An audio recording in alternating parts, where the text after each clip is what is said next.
Assalamualaikum warahmatullahi wabarakatuh. Pada video kali ini saya akan memaparkan materi tentang mode pembelajaran STAD atau Student Team Achievement Division. Mode pembelajaran STAD atau Student Team Achievement Division. Dalam proses belajar mengajar, seorang guru seharusnya memperhatikan kemampuan berpikir kritis yang dimiliki oleh siswa dan proses adaptasinya dengan lingkungan serta pengalamannya. Upaya yang dilakukan untuk meningkatkan kemampuan berpikir kritis yaitu dengan menerapkan mode pembelajaran yang dipandang akomodatif bagi peningkatan kemampuan berpikir kritis siswa maupun aktivitas belajar, yaitu dengan menerapkan model pembelajaran kooperatif. Pembelajaran kooperatif tipe Student Team Achievement Division atau STAD yang dikembangkan oleh Robert Slavin dan teman-temannya di Universitas Johns Hopkins merupakan pembelajaran kooperatif yang paling sederhana dan merupakan pembelajaran kooperatif yang cocok digunakan oleh guru baru mulai menggunakan pembelajaran kooperatif. Model pembelajaran kooperatif tipe STAD merupakan salah satu tipe pembelajaran kooperatif yang terdiri dari 5 tahap pembelajaran, yaitu presentasi kelas yang dilakukan oleh guru, belajar kelompok dengan menggunakan lembar kerja siswa, kuis individu, peningkatan nilai individu, dan penghargaan kelompok. STAD merupakan salah satu model pembelajaran kooperatif yang paling sederhana, sehingga model pembelajaran ini dapat dilakukan oleh guru-guru yang baru mulai menggunakan pendekatan pembelajaran kooperatif. Model pembelajaran kooperatif tipe STAD merupakan pendekatan kooperatif learning yang menekankan pada aktivitas dan interaksi di antara siswa dan saling memotivasi dan saling membantu dalam menguasai materi pelajaran guna mencapai prestasi yang maksimal. Guru yang menggunakan STAD mengajukan informasi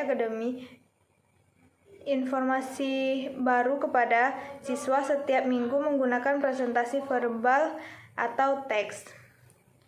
Adapun komponen-komponen model pembelajaran STAD. Terdapat 5 komponen utama dalam pembelajaran STAD.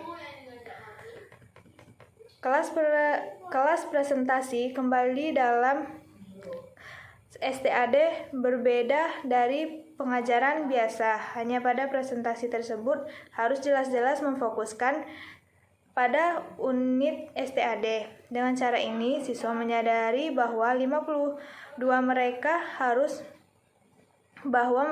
sungguh-sungguh memperhatikan presentasi kelas tersebut, karena dengan begitu akan membantu mereka mengerjakan kuis dengan baik, dan skor kuis mereka menentukan skor timnya.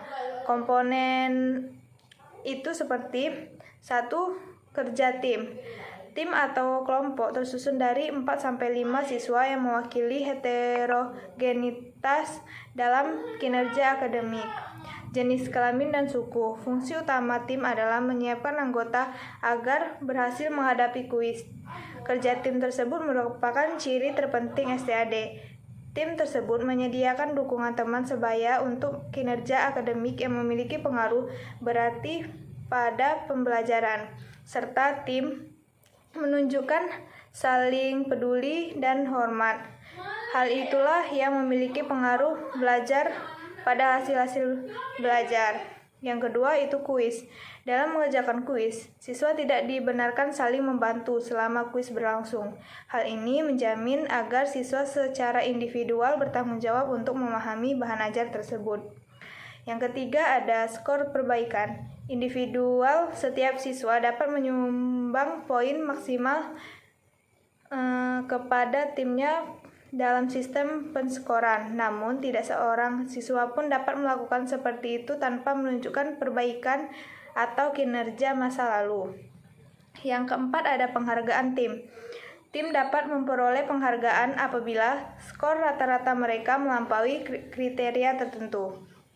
Skor tim dihitung berdasarkan presentasi nilai tes mereka, melebihi nilai tes sebelumnya.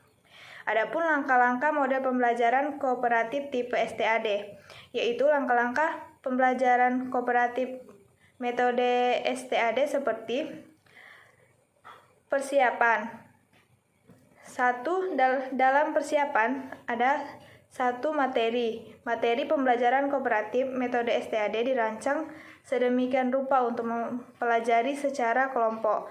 Sebelum menyajikan materi pembelajaran, dibuat lembar kerja kegiatan yang akan dipelajari kelompok kooperatif dan lembar jawaban dari kelompok tersebut.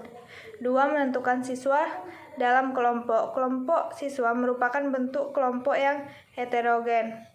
Setiap kelompok beranggotakan 4-5 siswa yang terdiri dari siswa yang berkemampuan tinggi, sedang, dan rendah.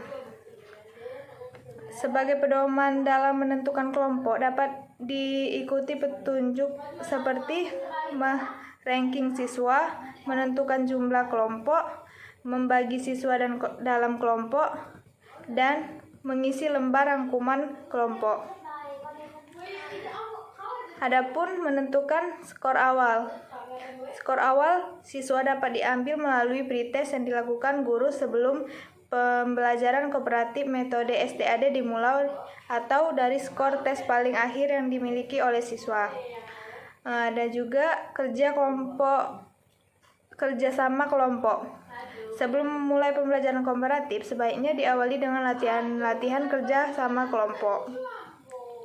Ada juga jadwal beraktivitas. STAD terdiri dari 5 kegiatan pengajaran yang teratur, yaitu penyampaian materi, pelajaran oleh guru, kerja kelompok, tes penghargaan kelompok, dan laporan berkala kelas. Yang B ada mengajar. Setiap pembelajaran dalam STAD dimulai dengan presentasi kelas yang meliputi pendahuluan, pengembangan petunjuk praktis, aktivitas kelompok, dan kuis. Dalam presentasi kelas, hal-hal yang perlu diperhatikan seperti pendahuluan. Guru menjelaskan kepada siswa apa yang akan dipelajari dan mengapa hal itu penting untuk muncul rasa ingin tahu siswa. B. Guru dapat menyuruh siswa bekerja dalam kelompok untuk menentukan konsep dan untuk menimbulkan rasa senang dan pembelajaran. 2. Pengembangan. Salah satunya guru menentukan tujuan-tujuan yang ingin dicapai dari pembelajaran. Guru menjelaskan mengapa jawabannya benar atau salah. Guru melanjutkan materi jika siswa memahami pokok masalahnya. Praktek terkendali. Seperti guru menyuruh siswa mengajarkan soal-soal atau jawaban pertanyaan-pertanyaan yang diajukan oleh guru. Selanjutnya yang C, kegiatan kelompok. Satu hari pertama kegiatan kelompok STAD, guru sebaiknya menjelaskan apa yang dimaksud bekerja dalam kelompok, yaitu seperti siswa mempunyai tanggung jawab untuk memastikan bahwa teman dalam kelompoknya telah mempelajari materi dan lembar kegiatan yang diberikan oleh guru. Tidak seorang pun siswa selesai belajar sebelum semua anggota kelompok menguasai pembelajaran.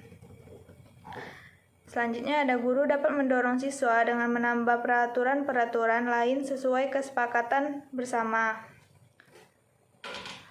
Ada D, kuis atau tes. Setelah siswa bekerja dalam kelompok selama kurang lebih 2 kali penyajian, guru memberikan kuis atau tes individual.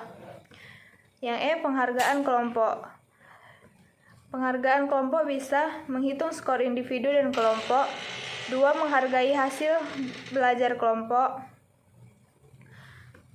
Yang F, mengembalikan kelompok kuis yang pertama. Adapun kelebihan dan kelemahan mode pembelajaran kooperatif tipe STAD.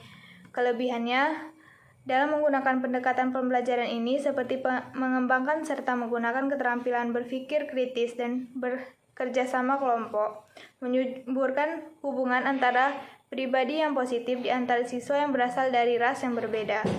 Kelemahan menggunakan pendekatan pembelajaran ini seperti sejumlah siswa mungkin bingung karena belum terbiasa dengan melakukan seperti ini dan guru dapat permulaannya akan membuat kesalahan-kesalahan dalam pengelolaan kelas. Akan tetapi, usaha yang terus-menerus akan dapat terampil menerapkan metode ini. Baiklah, dari kesimpulan yang saya paparkan pada video ini. Kesimpulannya, pembelajaran kooperatif merupakan strategi pembelajaran yang mendorong siswa aktif menemukan sendiri pengetahuannya melalui keterampilan proses. Model pembelajaran kooperatif tipe STAD merupakan salah satu tipe pembelajaran kooperatif yang terdiri dari 5 tahap pembelajaran, yaitu presentasi kelas yang dilakukan oleh guru, belajar kelompok dengan menggunakan LKS, kuis individu, dan peningkatan nilai individu dan penghargaan kelompok. Baik, itulah yang dapat saya sampaikan dalam pemaparan video kali ini tentang model pembelajaran kooperatif tipe STAD. Apabila salah kata, saya mohon maaf. Assalamualaikum warahmatullahi wabarakatuh.